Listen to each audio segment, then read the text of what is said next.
zonja kryetare, e para, unë e thash që Partia Demokratike e Kosovës nuk është kundër lojrave mesetare Prishtina 2030.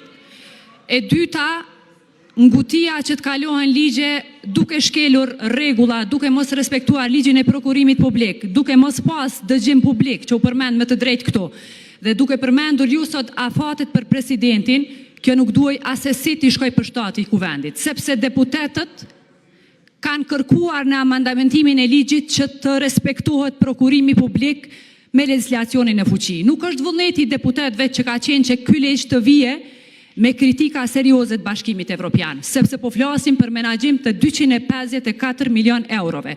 Po kërkojmë që ligji, amandamentet të respektohen dhe Partia Demokratike e Kosovës do t'jetë e gatshme siç e kemi votuar në komision ta votojmë edhe tash. Por po flisni për vullnetin e deputetëve, po e them që po shkelni këtë vullnet me mënyrën e ngutisë për të votuar ligje të cilat u tha nga zyra e Bashkimit Evropian që rrezikojnë paranë publike dhe natyrisht transparencën dhe llogaridhënien. Dhe pra po e them për fund, ne nuk jemi kundër ligjit të lojrave mesdhetare, por nuk mund të trajtohet në formën si po e trajtoni. Faleminderit, por ju ftoj që të bëheni zëdhënës të qytetarëve dhe jo zëdhënës të zyrës së BE-s, sepse ata i kanë zëdhënësit e tyre.